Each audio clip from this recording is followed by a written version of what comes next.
biggest story in the world of football. It may turn out to be one of the biggest stories of the year. Of course, involved the signing of this waiver by Jake Kolodjasny during the week down here at Geelong. Steve Hocking spoke yesterday to the media. We heard from Andrew Dillon earlier today on 3AW Football. Since then, Steve Hocking has again spoke. He spoke on local radio down here at Geelong on K-Rock earlier this afternoon. Here's a little bit of what Steve Hocking had to say on K-Rock. As a leader, it's really important to just take ownership and, lead through that. It's not easy to do, but I wouldn't change too much. I think, importantly, we're a really good football club. I know that there's people out there that are saying that, culturally, we're maybe not as strong as what we have been. We do so much right, and I think that, occasionally there might be 1 or 2% that you don't get right, and in this case, that will be proven, I would suggest.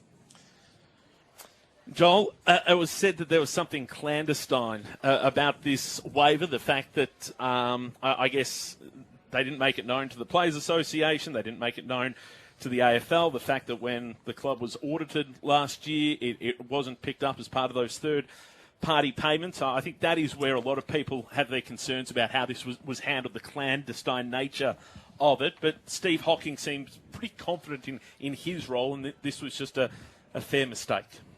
Yeah, a mistake. And look, what we have heard, it's a very complex issue over a long period of time. What I do know is I know all the people involved extremely well. And in saying that, I can only think that these people would be working for, the best interest of the player. So to think that otherwise, I just couldn't see it. So the things that they were trying to put in place, they have, I think Hock called it a misstep. I can understand the misstep being said, but it's, look, would I like to know more about it? Yeah, I would like to know more on how it's come about. But we will find that out in time through the AFL. That they're going to investigate. They're going to give us everything, and Geelong will be really good at passing over everything that they knew and why it became about this way. Did we need to hear about it earlier? Well, these things are so complex, like we've heard out of so many people. So drops on Thursday, they work through it with the AFL, the AFLPA all Thursday. They come out with a statement at 6 o'clock. I don't necessarily think that you need to hear from someone at 7 o'clock. Who does that really hit with? Who does that get to? It sort of doesn't make sense. We hear from Steve Hocking on the Friday to give us the first lay of the land. But understand that now there's going to be so much more to this. The please explain from the AFL, and that will take a period of time. So we'll have to wait and see. The initial response from the AFL was that there's kind of nothing more to see here. That was Thursday, and then yesterday there was the please explain that went out to Geelong. Clearly, the AFL has elevated how serious they see this. I don't want to put you whether that was pressure or not, but legitimately, there probably just should have been a please explain straight away. Is it the fact that the player, and Jake Kolodjasny, he is outed himself and obviously disappointed that his medical records got out, but the fact that the player agent wasn't there, the AFLPA and the AFL were kept out of this? Is that the great sin here, the fact that Geelong has failed to tell those authorities, and therefore there is the belief that they were trying to sneak it through? So, I can't speak on Geelong. I'm not there anymore, but obviously I know the interest of being a past captain for a long period of time.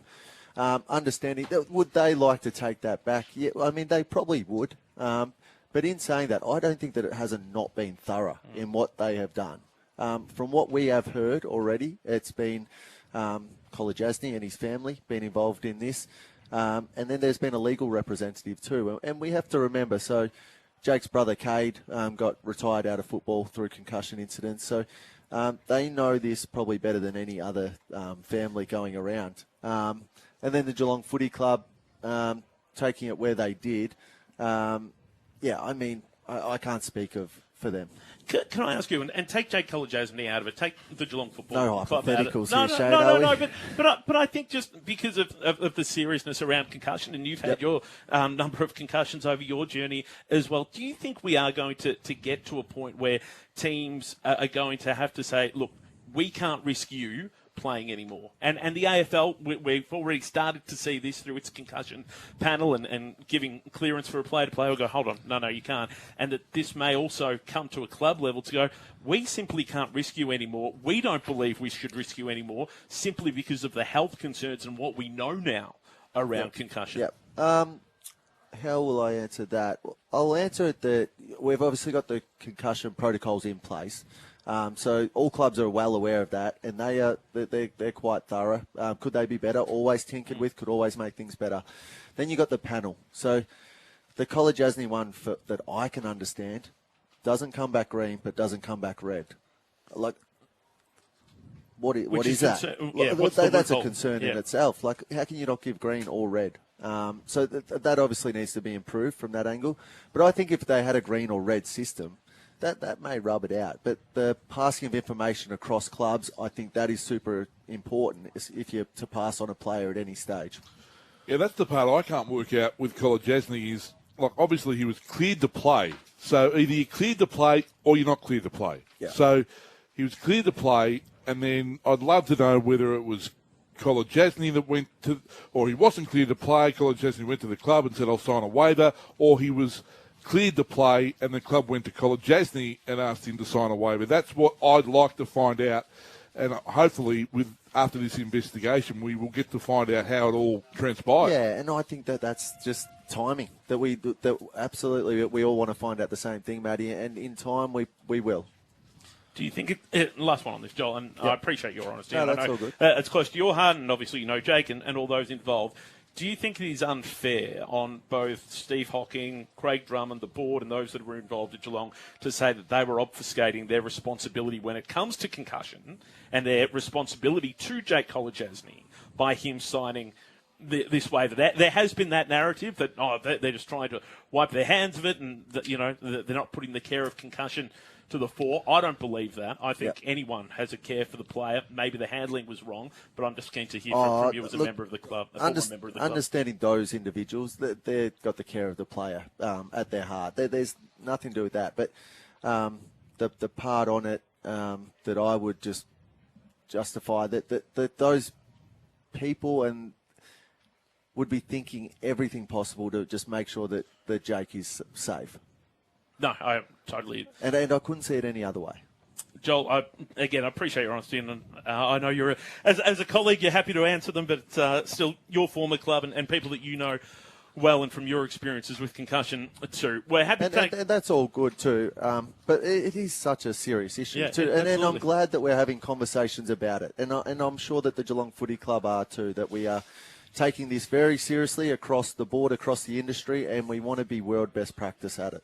Joel, you're probably the best place, and Becky, you've obviously signed contracts too, although I'm sure it's the player managers that do the bulk of the work. But because it is regarded as a workplace, I mean, that's probably the difference. And again, Joel, you're probably best placed to... Well, yeah, I mean, we work in a sport that, the risks to a degree, but you expect the game to be as safe as it possibly can too. And people get frustrated with rule changes. There's nothing better than making the game safer, and the players are all for that, and that's why we have a players' union.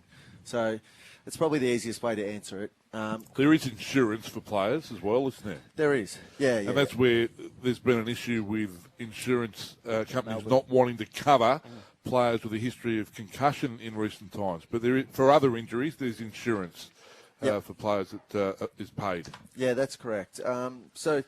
Yeah, and that's on the highest level, the insurance, knowing the risk with, we see young Edwards with the injury to his ankle last week, and you're never sure what this game's throwing at you. Now, I think to answer your question, too, Steve, is that no, there shouldn't be any of these waivers because, as I think Andrew Dillon was saying fairly strictly today, it has already been nullified with Geelong with relation to Jake College Asney, and I think they'd be pretty disturbed if there were more of these, and maybe something that they do have to investigate along the line.